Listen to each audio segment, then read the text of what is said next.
You're tuned to Once Upon a Fairy Tale. Welcome to the 10th episode of Once Upon a Fairy Tale, the podcast, but a brand new episode nonetheless for a brand new year. Happy 2016, everyone. This is DisneyDwayne. In this episode, we'll touch on the most interesting Star Wars happenings, including a spoiler-free review, as well as thoughts from George Lucas and Disney Infinity's The Force Awakens playset, including predictions for at least one more playset, which could be based on any of the upcoming Disney movies for the year. We'll run through a list of those titles for you as well. We'll also explore a newly opened Pixar exhibition, newly revealed Finding Dory characters, Disney Parks blogs live streaming fireworks, a quick look at why Disney stocks are dropping, a change in production company for the $5 million Disney doll making business, the LGBT controversy surrounding the ABC series Once Upon a Time, my review on the new dating mouse Mingle website, and a fresh series of Disney Dares involving the community where you get to share your input. Lots to explore, so hang tight, guys. Starting off with Star Wars, here's a quick review of The Force Awakens. It seemed like the movie didn't bomb or have the same negative reaction the prequels had. In fact, the movie looks set to take over Avatar's #1 spot in box office takings. But the theory is that this record-breaking trend will keep happening because as long as there are a growing number of cinemas, there's naturally a potential for more takings. However, that's not to say there weren't negative reactions. A recent Huffington Post article revealing 40 unforgivable plot holes in the movie raises some valid questions like, if Kylo Ren is the head of the Knights of Ren, why are there no other Knights of Ren in the movie? Or, for someone determined to wear super uncomfortable headgear perpetually, why does Kylo Ren take his mask off so readily? And in pretty mixed company.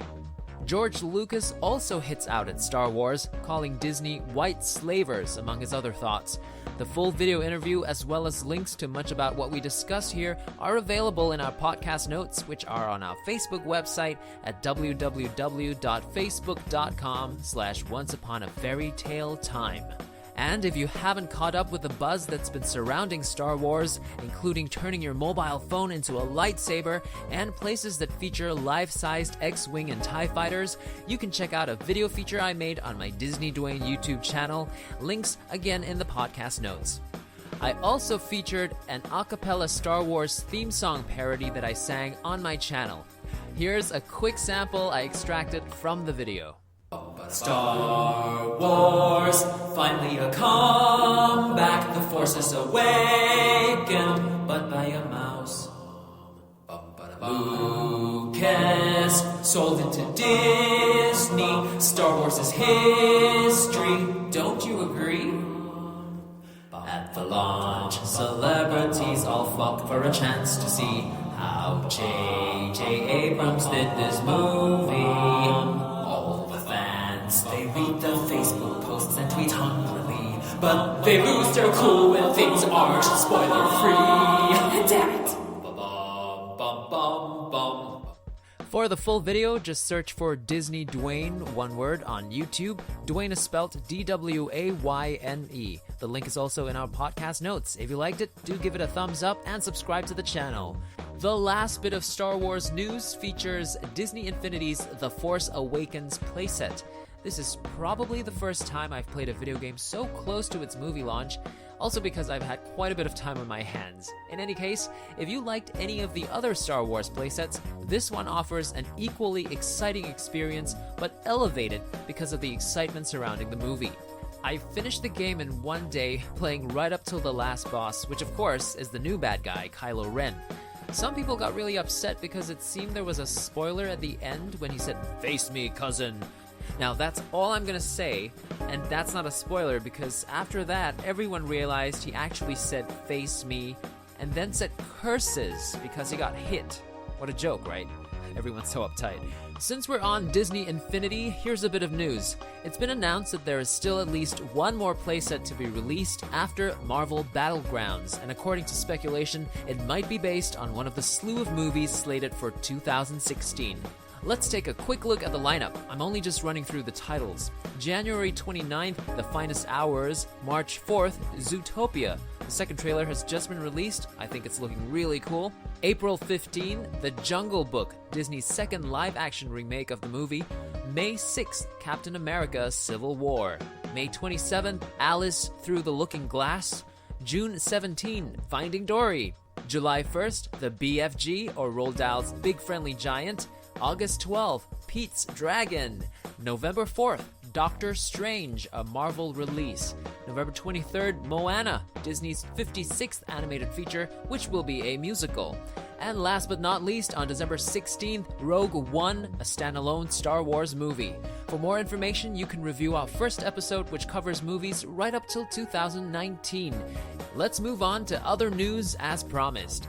The Science Behind Pixar is Pixar's next exhibition after Pixar 20 Years of Animation, which opened in 2005 at the Museum of Modern Art, MoMA, in New York before traveling around the world. The new Pixar exhibition is set to tour for the next 5 years. This interactive 10,000 square foot exhibition showcases the science, technology, engineering, and math, otherwise represented by the acronym STEM, and these concepts are used by the artists and computer scientists who help bring Pixar's award-winning films to the big screen. The Science Behind Pixar was developed by the Museum of Science and Pixar Animation Studios with support from the National Science Foundation. The exhibition features more than 40 interactive exhibit elements and offers a variety of hands-on activities that empower visitors to imagine the STEM concepts behind Pixar's films. From January 2016, the Science Behind Pixar will begin a national tour, first traveling to the Franklin Institute, followed by the California Science Center, Science Museum of Minnesota, Oregon Museum of Science and Industry, as well as other venues. Speaking of exhibitions and art, we also get a first look at some artwork for new characters in the upcoming Finding Nemo sequel, Finding Dory. The movie follows Dory 6 months after Finding Nemo ends, as she goes on a journey to find her long-lost parents. Along the way, she comes across a marine life rehabilitation facility and meets a small beluga whale, Bailey, voiced by Ty Burrell, and a large whale shark, Destiny, voiced by Caitlin Olsen. The main characters from the original movie had some recognizable flaws that made them underdogs, and these two are no different. Bailey has difficulty using his sonar capabilities, and Destiny isn't so great at swimming straight. And since Dory has quite a short-term memory problem, these three will fit together just fine. I'm looking forward to this next Pixar movie. On to Disney fireworks and live streaming by Disney Parks Blog. They have recently streamed Star Wars Symphony of the Stars and the New Year's Eve fireworks. For their next live stream, Disney Parks Blog offers a choice between Wishes, Illuminations, or Fantasmic. Seeing how Fantasmic is going to close temporarily, it would be no surprise to see that getting the highest votes. Nonetheless, you can help shape that decision. Go to their website or follow them on Twitter for more details. You can also check out both fireworks shows in the Disney Attractions and Events playlist on my DisneyDwayne YouTube channel. In other news, Disney stocks go down. Even Star Wars is not able to currently save it. More than $10 billion have been sliced off the company's market value. All eyes are looking toward ESPN, in which Disney has a stake in, as part of the declining cable revenue. In other money matters, Disney has broken their long-term partnership with Mattel and transferred their $500 million Disney doll-making business to Hasbro. Disney felt that Mattel had been neglecting the princess franchise, focusing too much instead on Barbie, while releasing their own princess-type line called Ever After High, which features teenage daughters of characters from fairy tales. Depending on when you're listening to this podcast, I should have made a feature comparing the difference in design of dolls between Mattel and Hasbro, as well as the Disney Store dolls. Be sure to check that out. Let's move on to another bit of a sore topic. About mid-season 5 of Once Upon a Time, Entertainment Weekly released an interview with Lana Parrilla, who plays Snow White's evil queen, also known as Regina Mills in the series.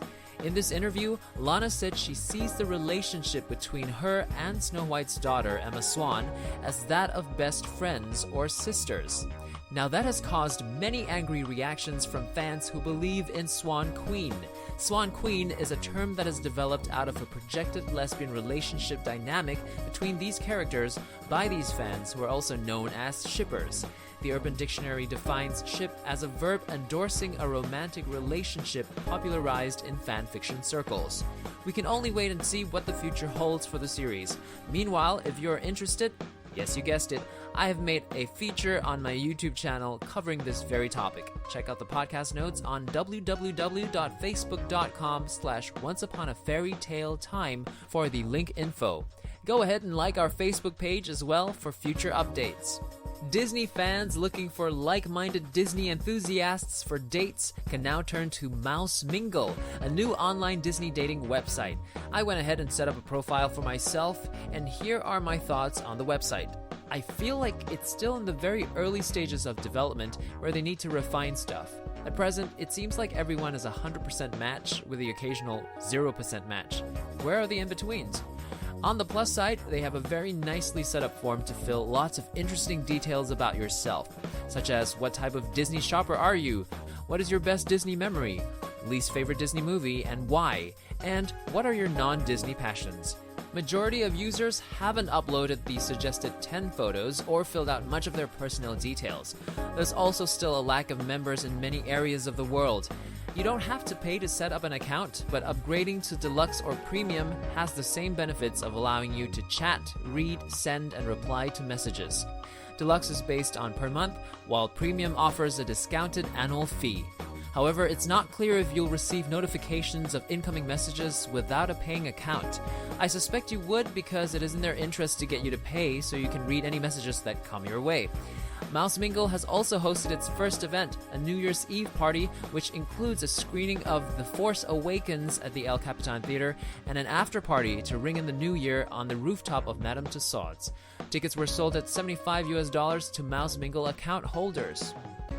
Our last feature is on something I personally conceptualized in hopes to start and build a fun Disney community. It's called DisneyDwayne Dares, and each dare I put out is really a challenge to get involved in a Disney-related activity. The first dare is one to do with reflexes. I'm hoping to pick and feature the top 5 participants who can spell supercalifragilisticexpialidocious in record time. To enter, simply compose a tweet on Twitter using the video function and record yourself spelling supercalifragilisticexpialidocious. Post the tweet making sure you hashtag DisneyDwayne Dares, one word, and compare yourself to other entries. Try again if you must. To find out more, you can also watch a video I made on my channel. Thank you so much for supporting Once Upon a Fairy Tale, the podcast. Don't forget to like our Facebook page, subscribe to and follow DisneyDwayne on YouTube and Twitter. Have a great 2016. Catch you in the next episode.